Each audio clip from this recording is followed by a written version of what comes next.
The call came through on a secured satellite line, a thin digital thread stretching from the manicured lawns of suburban America to a dust-choked outpost on the other side of the world. Captain Ethan Hayes sat on an upturned ammunition crate, the air thick with the smell of diesel and scorched earth.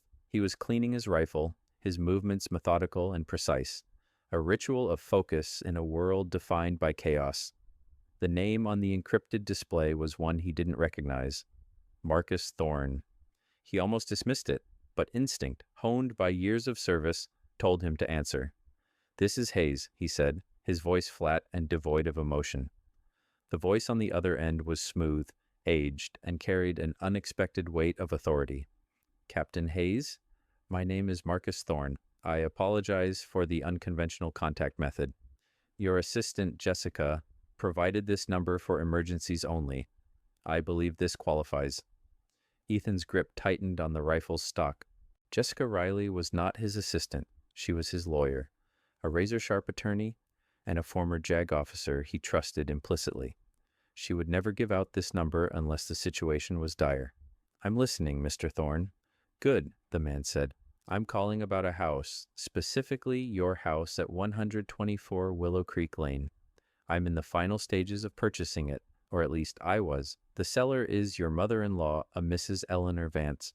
She claims to have power of attorney, while you're indisposed." The world around Ethan went silent. The distant hum of a generator, the shouts of men on the perimeter, the grit of sand blowing against the corrugated metal walls, it all faded into a dull roar in his ears. He saw his house in his mind's eye, not as a piece of real estate, but as the only anchor he had in the world. He had bought it with the inheritance from his parents, a legacy of their quiet, hard-working lives. It was his sanctuary, the one place that was wholly and completely his. Mr. Thorne continued, his voice laced with a dry, knowing tone. "The thing is, Captain, I've been in business a long time. Mrs. Vance is eager, a little too eager, and the paperwork she provided felt a bit light. So I did my own due diligence. The title is solely in your name. There's no record of any power of attorney filed with the county. When I asked for a copy of the document she's using, she became flustered. Told me it was a private family matter." A pause. "I don't like deals that smell of private family matters. It usually means someone is getting cheated. In this case, I have a strong suspicion it's the man serving his country overseas." Ethan closed his eyes. He felt a cold, sharp anger, as clean and precise as a surgeon's scalpel. It wasn't a hot, blinding rage. It was a focused, crystalline fury. Eleanor. Of course it was Eleanor. She had always viewed him with a thinly veiled contempt, as if he were a piece of unpolished furniture her daughter had inexplicably brought into the family's pristine showroom. She saw a soldier, a man with dirt under his nails, and was blind to the man he actually was, a quiet professional with a mind for strategy and a deep, unshakable core of integrity. Eleanor Vance thought she was selling a house from under a dumb grunt. She didn't know she had just declared war on a man who specialized in navigating hostile territory. Within 3 weeks, her perfectly curated world would be dismantled, piece by agonizing piece, and he would be the one to do it, all from 7,000 miles away. This wasn't just about a house. It was about the relentless, grinding disrespect he had endured for years. It was about his wife, Chloe, who stood by and allowed it to happen. And it was about the promise he had made to himself, that he would protect his peace and his parents' legacy at all costs. Eleanor had just crossed a line etched in stone. If you've ever felt underestimated or had someone in your life who thought they could walk all over you, give this video a like and let me know in the comments where you're watching from. I have a feeling this is a story many of you will understand. Now, let's get back to how a quiet soldier prepared to bring the storm. Ethan took a slow, deliberate breath, the desert air burning his lungs. "Mr. Thorne," he said, his voice now dangerously calm, "I believe you and I can be of use to each other. I would consider it a personal favor if you would continue with this charade. Go to the final signing. Agree to her terms. My lawyer will be in touch with you shortly to coordinate. We're going to let Mrs. Vance think she is won." He paused, the ghost of a smile touching his lips. She's about to receive a masterclass in due diligence. The humiliations had not been grand, dramatic events. They were small, constant, and corrosive, like water dripping on stone. Ethan had endured them with a placid exterior that his wife's family mistook for obliviousness. It was, in fact, the patience of a predator. He remembered the first family dinner after he and Chloe had bought the house. It was in the sprawling, ostentatiously decorated dining room of Eleanor and Robert Vance's home, a place that always felt more like a museum of wealth than a residence. Robert, a man whose hands had never been calloused by anything rougher than a golf club, had leaned back in his chair, swirling a glass of wine that cost more than a week of Ethan's deployment pay. "So, Ethan," he'd said, his tone oozing condescension, "a nice little house you've picked up. Good starter home. Of course, it's a bit functional. Very close to the base, isn't it? Convenient for your line of work, I suppose." Eleanor had chimed in, a perfectly manicured hand patting Chloe's arm. "Don't you worry, darling. We'll help you make it livable. A few proper design choices, some real art on the walls. We can elevate it. You can't be expected to live in a barracks forever." Ethan had simply nodded, a calm smile on his face. "We like it. It's solid. Good bones." He didn't mention that the little house was a custom-built craftsman on a double lot, designed by a noted local architect, and that he had paid for it in cash. He didn't mention that its proximity to the base was a strategic choice for his commute, not a financial necessity. He let them have their assumptions. They were a form of camouflage. Chloe had squirmed beside him. "Mother, Dad, Ethan's house is beautiful. And it's his house." Her defense was so weak, so breathless, it only served to highlight her powerlessness. Eleanor had waved a dismissive hand. "Ours, yours, his, darling. What matters is the family, and we must maintain a certain standard." The elevation project happened a few months later, while Ethan was away for a 2-week training exercise. He returned to find his study, his one private space, filled with his books on military history, maps from his travels, and memorabilia from his father, who had been a master carpenter, completely changed. The sturdy oak desk his father had built for him was gone, replaced by a sleek, sterile glass and chrome table. His leather armchair was swapped for a piece of modern art that was impossible to sit in comfortably. The walls were painted a stark, clinical white. He had found the desk in the garage, covered by a tarp. His father's medals, which had been in a simple display case on the bookshelf, were tucked away in a drawer, as if they were shameful trinkets. He had stood in the doorway of the garage, the smell of sawdust and oil replaced by the faint, cloying scent of Eleanor's perfume. That was the moment he understood. They weren't just redecorating. They were trying to erase him. They were trying to scrub every trace of his identity from the home he shared with their daughter. When he confronted Chloe, her eyes filled with tears. "She just showed up with the decorators, Ethan. She said it was a surprise for you, to modernize the place. I told her you liked it the way it was, but she wouldn't listen. She just takes over." "And the desk, Chloe, my father's desk?" he had asked, his voice dangerously quiet. "She said it was old-fashioned, that it didn't fit the new aesthetic. It's safe in the garage," she'd pleaded. He didn't raise his voice. He didn't rage. He simply went into the garage, uncovered the desk, and spent the next 3 hours carefully moving it back into his study. He put every book back on the shelf, polished his father's medals, and placed them in the center of the desk. He then moved the glass table and the ridiculous chair into the garage and left them there. When Chloe came to find him, he was sitting in his old leather armchair, a book open in his lap, the room exactly as he had left it. He had looked at her, and for the first time, she had seen not patience, but a chilling resolve in his eyes. He said nothing. He didn't have to. The message was clear. There was a line, and she had allowed her mother to cross it. This house was his. The silent war had begun long before the attempted sale. Now, sitting in the desert, he opened his encrypted laptop. He navigated to a secure folder labeled Contingency.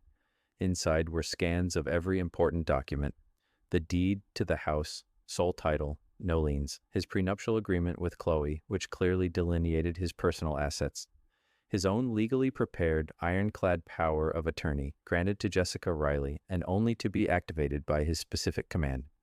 He scrolled down and found the file he was looking for: Vance _financials _initial _survey. It was a detailed report compiled by a private investigator 6 months ago. He had a feeling it was about to become very, very useful. She wants to close in a week, Marcus Thorne said, his voice a calm murmur over the satellite line. She's pushing the title company, claiming it's an emergency. Says her daughter needs the liquidity to relocate before the baby comes. Ethan processed this new piece of information without a flicker of emotion. Baby?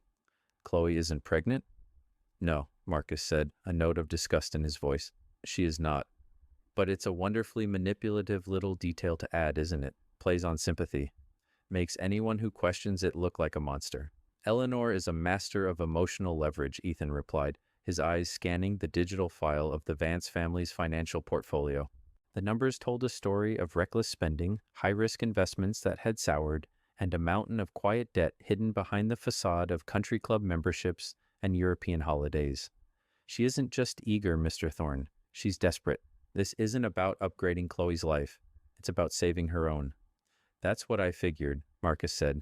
A sinking ship trying to pirate a lifeboat. So, what's the play, Captain?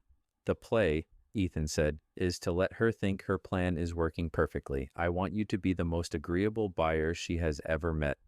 Raise one minor, easily solvable issue to make it look realistic.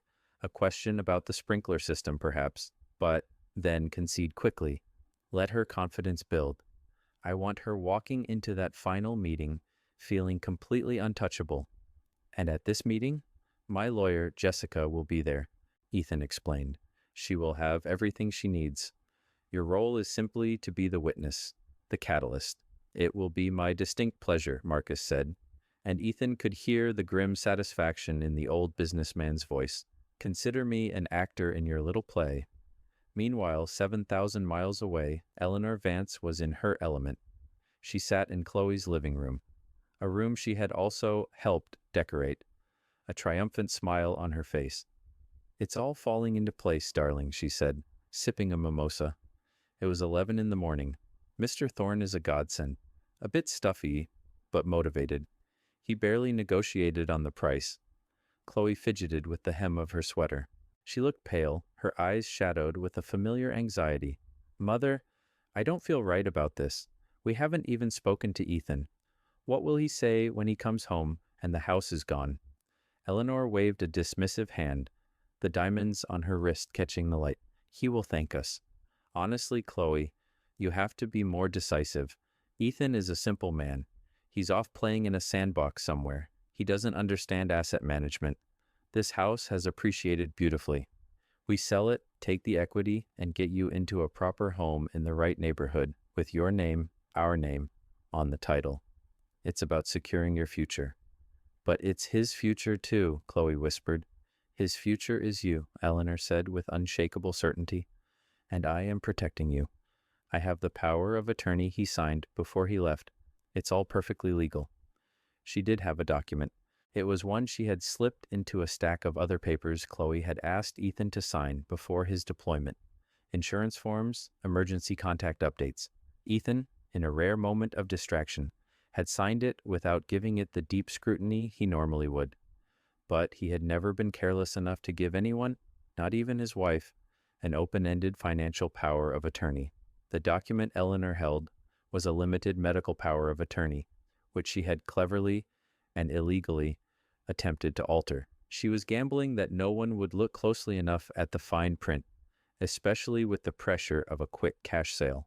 The agent called, Eleanor continued, her voice bright with victory. The closing is set for next Tuesday at the law offices of Sterling and Croft. Very prestigious. Mr. Thorne insisted on a neutral professional setting. A man of taste, you see. Chloe looked out the window at the quiet, tree-lined street. She saw Mrs. Henderson from next door tending her roses. She saw the familiar sight of kids riding their bikes. This was her home. It felt safe.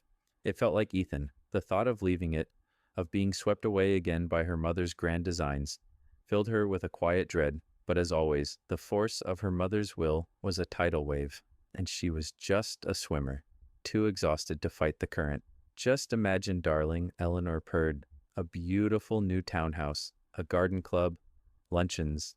You'll finally be able to live the life you were meant for.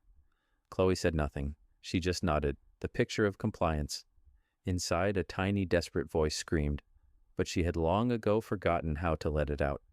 Eleanor saw her daughter's silence as agreement. She saw the deal as done, the money as hers, her financial problems solved. She was utterly, blissfully, and dangerously blind to the precise, strategic trap that was closing in around her. The hum of the C-130's engines was a constant bone-deep vibration. Ethan sat strapped into a webbed seat in the cavernous hold, the red glow of the interior lights casting long shadows. They were moving to a new forward operating base, a routine relocation. For the other soldiers, it was a tedious but necessary part of the job. For Ethan, the 3 hours of transit were a gift, a pocket of time to finalize his strategy. He opened his ruggedized laptop, the screen a stark white rectangle in the dim red light. He initiated a secure video call. A second later, Jessica Riley's face appeared. She was in her office, the view behind her a stunning panorama of a city skyline at dusk. She looked sharp, composed, her expression serious. "Ethan," she said, her voice crisp. "Everything is in place." "Walk me through it one more time, Jess," he said, his own voice low and steady against the engine's roar. "Marcus Thorne is confirmed for the meeting tomorrow at 10 a.m. at the Sterling and Croft conference room. He has the final purchase agreement, which is, of course, a work of fiction. Eleanor and Chloe Vance are confirmed to attend. The title agent will be there, as requested. I will be there, introduced as special counsel for Mr. Thorne. Initially, it will prevent Mrs. Vance from getting defensive too early." "The documents?" Ethan asked. "I have a certified copy of the original deed showing you as the sole proprietor. I have a copy of the fraudulent power of attorney she filed with the escrow company. I've already had a forensic document examiner provide a preliminary affidavit stating it's been altered. The original, a limited medical POA, is also in my possession from your files. I have the complete financial dossier you provided on the Vances, and, most importantly, I have you." She gestured to the screen. "We have a secure, high-definition video link ready to be patched into the conference room's main display at my signal. You will be virtually present." Ethan nodded, satisfied. "Phase 1 is containment. Phase 2 is confrontation. What about Phase 3? The consequences?" Jessica's expression hardened slightly. "That depends on what you want, Ethan. With the evidence we have, the altered legal document, the fraudulent representation to the buyer and the title company, we can pursue criminal charges, bank fraud, wire fraud, forgery. Given her financial situation, she wouldn't just face probation. She would be looking at significant jail time." Ethan was silent for a long moment, the engines droning around him. He thought of Chloe.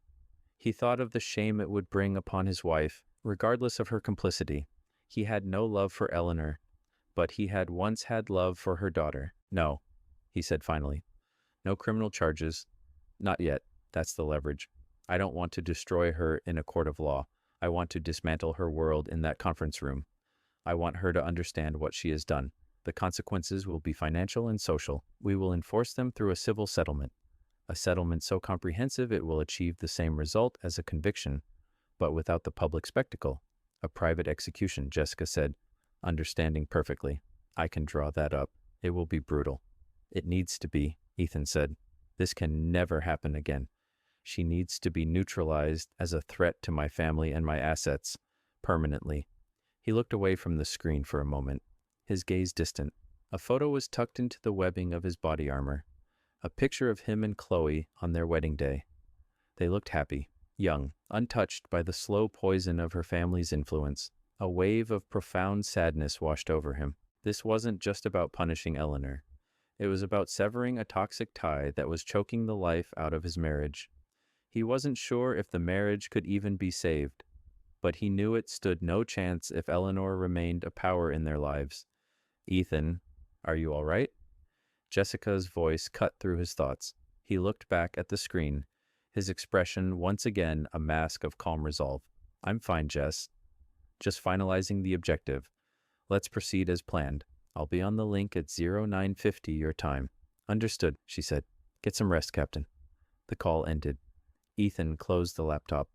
He leaned his head back against the fuselage, the vibrations a familiar lullaby. the quiet before the storm. Tomorrow the battle would be joined, not with rifles and explosives, but with words, documents, and the devastating weight of the truth.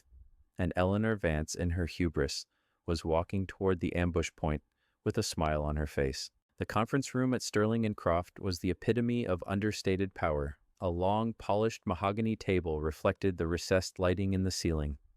Floor-to-ceiling windows offered a commanding view of the city, and on the far wall, a large dark screen was discreetly mounted.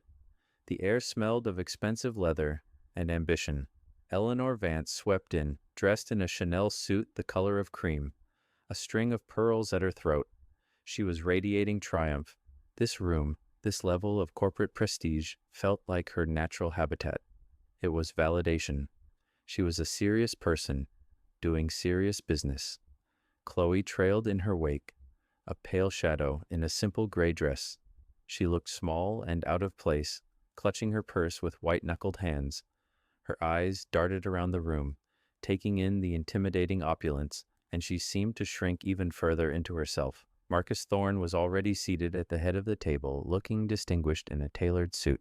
Beside him sat a woman he introduced as his legal counsel, Jessica Riley. Jessica was the picture of professional poise, her dark hair pulled back in a sleek bun.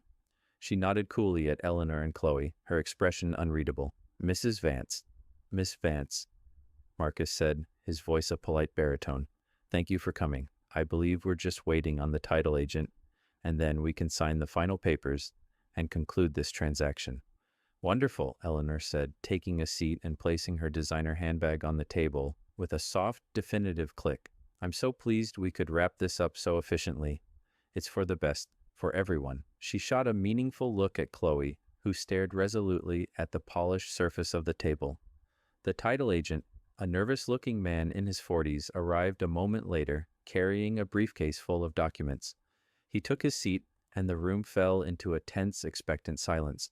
"Well," the agent began, clearing his throat. "Shall we begin with the—" "Actually," Jessica Riley interrupted, her voice calm but carrying an undeniable authority that cut through the room. "Before we proceed, there is one final party who needs to be present." Eleanor frowned, a flicker of annoyance crossing her features.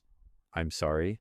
I was told my daughter and I were the only necessary signatories, as I hold my son-in-law's power of attorney." "Yes, about that power of attorney," Jessica said, her gaze level. "We do have a few questions, but first, let's welcome the owner of the property." With a discreet click of a button on a small remote she held, the large screen on the wall flickered to life. The image resolved into a crystal-clear, high-definition video feed. It showed a man in a simple t-shirt, sitting in what looked like a Spartan functional office. His face was lean, his eyes sharp and intelligent. He was unnervingly calm. It was Ethan. Chloe gasped, her hand flying to her mouth, her eyes wide with shock and terror, were fixed on her husband's face on the screen.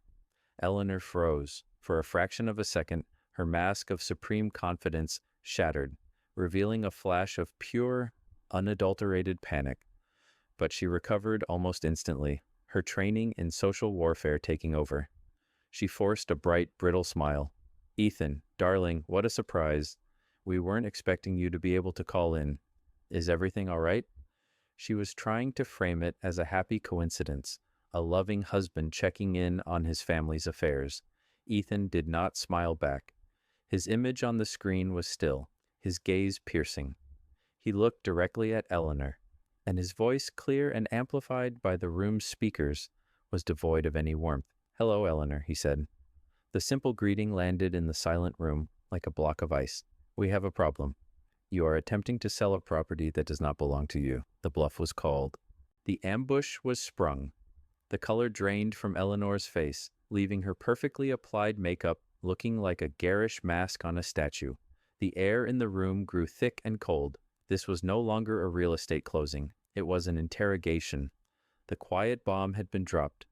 The ensuing silence was deafening. Eleanor Vance stared at the screen, her mouth slightly agape, the condescending smile frozen and then melting from her face. Chloe looked as if she might faint, her breathing shallow and ragged. The title agent shifted in his seat, his eyes wide, sensing he had walked into a legal minefield. It was Jessica Riley who broke the silence. She opened a sleek leather portfolio on the table, her movements deliberate and precise. "Mrs. Vance," she began, her tone shifting from coolly professional to icily formal, "let's be very clear about the situation. You are here today under false pretenses. You have presented my client, Mr. Thorne." She gestured to Marcus, who watched the proceedings with a grim, detached interest, "and this title company with fraudulent information." She slid a document across the polished table toward Eleanor. "This is a certified copy of the deed for the property at 124 Willow Creek Lane. As you can see, Captain Ethan Hayes is listed as the sole owner. The property was purchased by him prior to his marriage to your daughter. It is, and always has been, his exclusive and separate asset." Eleanor stared at the paper as if it were a snake. She didn't touch it. "There must be some mistake," she stammered, her voice losing its imperious edge. "Chloe's name is on it as well. I'm sure of it." "No," Ethan's voice boomed from the screen, flat and final. "It is not." Jessica slid another document across the table. "And this," she said, her voice dropping, "is the power of attorney you provided to the escrow officer. We had it examined. The document you started with was a limited medical power of attorney, allowing you to make healthcare decisions for your son-in-law only in the event he was incapacitated and his wife was unable. The sections pertaining to financial transactions have been added. The font is different. The spacing is inconsistent. This is a forgery, Mrs. Vance. A clumsy one, at that." She let that sink in. She then placed a third document on the table. It was the original, unaltered medical POA. "This is the actual document Captain Hayes signed. As you can see, it grants you no authority whatsoever to list, sell, or otherwise dispose of his assets." Eleanor looked from the documents to Jessica, then to Ethan's unyielding face on the screen. The trap was not just sprung, it was tightening. Her bravado crumbled, replaced by a desperate, sputtering indignation. "This is a family matter. It's a misunderstanding. Chloe and I were simply trying to manage the assets for the good of the family while Ethan is away." "That is a lie." Ethan's voice cut through her excuses, sharp as shrapnel. "You were trying to liquidate my primary asset to cover your own catastrophic financial losses." Jessica tapped a thick, bound report that she had just placed on the table. "Which brings us to this, a full accounting of the Vance family's financial status, the failed real estate ventures in your husband's name, the maxed-out credit lines, the second mortgage on your own home. You are not managing assets, Mrs. Vance. You are drowning in debt. You saw Captain Hayes's house as your personal lifeline." The final piece of the puzzle clicked into place. The meticulously constructed facade of the Vance's wealth and success was ripped away in an instant. This wasn't about status or aesthetics. It was about raw, desperate survival. "And finally," Jessica said, delivering the coup de grace, "let me formally reintroduce my client. This is Mr. Marcus Thorne. He is not a prospective buyer. He is a private investor and a close associate of my firm. He has no interest in purchasing your son-in-law's home. He was, however, kind enough to play the part of an interested party at my request. He has been recording all of his conversations with you, Eleanor. Every lie, every fabrication, every mention of the non-existent baby." Eleanor Vance made a small, choking sound. The carefully built world of lies and social standing had been systematically and ruthlessly demolished in under 10 minutes. There was no escape. There was no one to charm, no one to bully. There was only the cold, hard, and utterly damning truth laid bare on a mahogany table in a room that suddenly felt like a cage. The collapse was total. Eleanor Vance, the matriarch, the titan of the garden club, the arbiter of social standing, simply broke. A strangled sob escaped her lips, and she slumped in her chair, her face a mess of running mascara and disbelief. The Chanel suit suddenly looked like a costume, the pearls a cheap prop. The arrogance that had been her armor for decades had been stripped away, leaving behind a terrified, exposed woman. "No," she whispered, shaking her head. "No, this can't be happening." She turned to Chloe, her eyes wild with panic, grasping for an ally, a scapegoat. "Chloe, tell them this was your idea too, that we were doing it for you." Chloe, who had been frozen in silent horror, flinched as if struck. She looked at her mother, then at the implacable face of her husband on the screen, and finally she broke down, burying her face in her hands and letting out a storm of wrenching, guilt-ridden sobs. Ethan's voice filled the room again, but this time it was directed solely at his wife. The cold anger was gone, replaced by a profound, cutting disappointment that was somehow worse. "Chloe," he said, and her head snapped up at the sound of her name. "Look at me." She looked up, her face streaked with tears, meeting his gaze on the screen. "Did you sign any of the listing documents, Chloe?" he asked. It wasn't an accusation. It was a simple, devastating question. Her sob was her answer. "Yes," she whispered, her voice barely audible.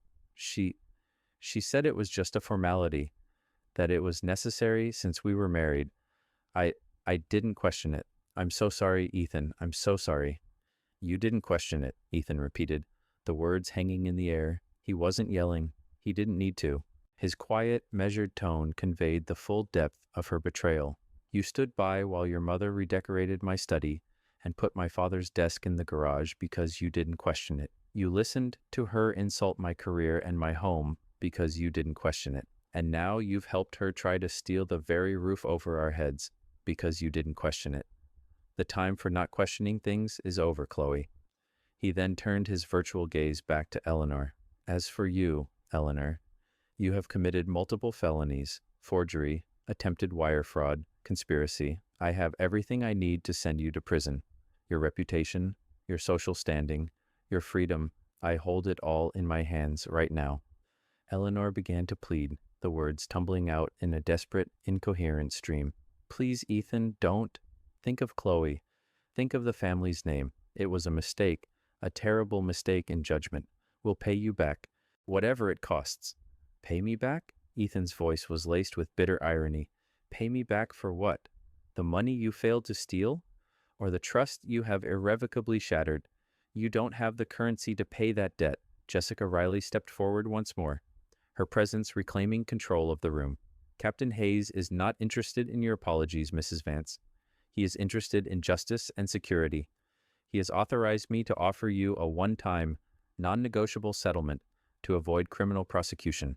She slid a new, thick document in front of Eleanor. "You will sign a full confession of your actions. You will cede the title of your own home to a trust controlled by Captain Hayes, to be sold to cover the extensive legal and investigative fees incurred in this matter.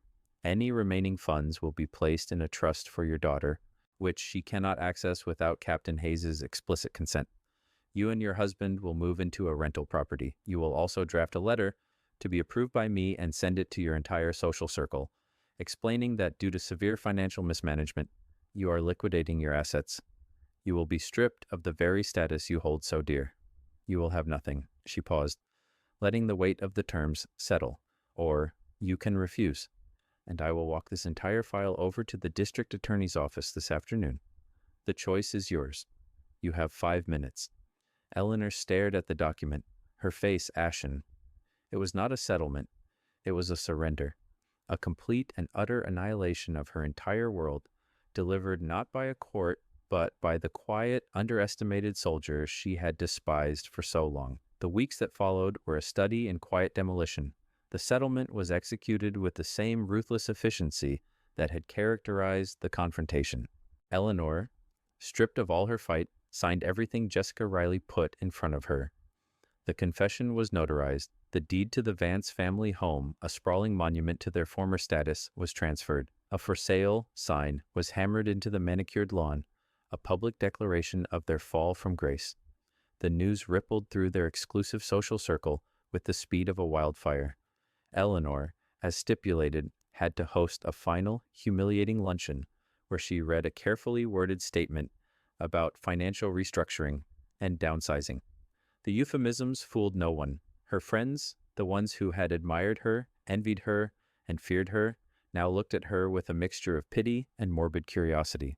Her social currency, built over a lifetime of careful cultivation, was rendered worthless overnight. She and Robert moved into a modest furnished apartment complex on the other side of town, the anonymity a crushing blow after decades of being prominent figures. For Chloe, the consequences were of a different, more solitary nature. She remained in the house at 124 Willow Creek Lane, but it no longer felt like a home. It was a silent, beautifully maintained monument to her failure. The quiet she had once cherished now felt oppressive, amplifying the echoes of her guilt. She tried to call Ethan. The first few days, his phone went straight to his secure voicemail. Then, it simply stopped accepting her calls altogether. She sent long, rambling emails filled with apologies, excuses, and pleas for forgiveness. They went unanswered. His only communication came through Jessica Riley, in terse, formal emails detailing logistical matters. Captain Hayes requests you ensure the landscapers are paid. Captain Hayes has arranged for the property taxes to be handled. He was treating her like a tenant, a caretaker in his house, not his wife. The silence from him was a form of torture more profound than any angry outburst could have been. It forced her to live with the choices she had made, or rather, the choices she had failed to make. She wandered the rooms of the house, each one a reminder of a time she had failed to stand up for him. The study, with his father's desk, was a shrine to his identity, an identity she had allowed her mother to try and erase. The living room, where they had once curled up on the sofa to watch movies, felt vast and empty. One afternoon, she found herself in the garage. The sleek glass table and the absurd modern chair her mother had bought were still there, covered in a thin layer of dust. They looked cheap and ridiculous next to the sturdy woodworking tools that had belonged to Ethan's father. In that moment, Chloe saw with blinding clarity the difference between her mother's world and Ethan's. Her mother's world was built on facade, on fragile, fashionable things meant to impress. Ethan's world was built on things that were solid, real, and enduring. Integrity, honor, a desk made by his father's hands. She had chosen the facade. She had been weak, and in her weakness, she had betrayed the realest, most solid thing in her life. The realization didn't absolve her, but it was the beginning of a painful, necessary self-awareness. She stopped sending the pleading emails. She stopped calling. She understood finally that apologies were meaningless. The only thing that mattered now was what she did, not what she said. She began the long, lonely work of trying to become someone worthy of the man she had married, with no guarantee that he would ever want her again. 3 months later, a taxi pulled up to the curb at 124 Willow Creek Lane. Ethan Hayes stepped out, carrying a single duffel bag. He looked leaner, harder, the desert sun having baked a permanent tan into his skin. He stood for a long moment on the sidewalk, just looking at his house. The lawn was perfectly manicured. The rose bushes his neighbor, Mrs. Henderson, so loved were in full bloom, and the house itself looked solid, peaceful, and untouched. He used his key to open the front door. The house was silent and immaculate. The air smelled faintly of lemon polish and fresh flowers. On the hall table, a small vase held a single perfect white rose. Chloe emerged from the kitchen, wiping her hands on a dish towel. She was thinner, and the shadows under her eyes were still there, but something in her expression had changed. The frantic anxiety was gone, replaced by a quiet, somber composure. She didn't rush to him. She didn't cry. She just stood there, waiting. "Welcome home, Ethan," she said, her voice soft. "Chloe," he replied, his tone neutral. He dropped his duffel bag by the door. The sound echoed in the silent house. They stood there for an awkward eternity, two strangers in a home that had once been their shared world. "I've been going to therapy," she said finally, breaking the silence. "I needed to understand why I am the way I am, why I let her have so much power over me." Ethan just listened, his face unreadable. "I'm not going to make excuses," she continued, her voice gaining a bit of strength. "There are no excuses for what I did, for what I allowed to happen. It wasn't just about the house. It was everything. Every dinner, every comment, every time I stood by and let them chip away at you, at us. I was a coward, and I am so, so sorry. Not just that we got caught. I'm sorry for the weakness itself." She walked over to the sideboard in the dining room and picked up a large manila envelope. She brought it to him and held it out. Her hand was trembling slightly, but her gaze was steady. "What's this?" he asked. "Divorce papers," she said, her voice cracking just once. "I had them drawn up last month. They just need your signature and my signature. I want you to have them. If you want to sign them, I will sign them without a single word of protest. It's the least I can do. You deserve to be free of this, free of me. You deserve a partner who will stand with you, not behind her mother's back. I wasn't that person. Maybe, maybe I still can't be. This was not what Ethan had expected. He had anticipated tears, pleas, promises to change. He had not anticipated this quiet act of accountability, this willingness to accept the ultimate consequence. He looked at the envelope in her hand, then back at her face. For the first time in months, he saw a flicker of the woman he had married, not the frightened daughter, not the passive enabler, but a woman grappling honestly with her own profound failings. It was the first real step she had ever taken on her own. He took the envelope from her, his fingers brushing against hers. The brief contact felt like an electric shock. Ethan didn't open the envelope. He walked past Chloe and into his study, placing the papers on the corner of his father's desk. The room was exactly as he liked it, orderly, quiet, a sanctuary of substance over style. Chloe remained in the hallway, giving him his space, her posture one of quiet resignation. She had made her move. The next was his. After a few moments, he returned to the hallway. He looked at her, truly looked at her. For the first time since his return, he saw the genuine remorse in her eyes, but he also saw the long, difficult road ahead. "Sit down, Chloe," he said, his voice firm, but not unkind. He gestured toward the living room sofas. They sat down opposite each other, the large coffee table a formal barrier between them. "Before we even consider what to do with these papers," he began, nodding toward the study, "you need to listen. You need to hear it all.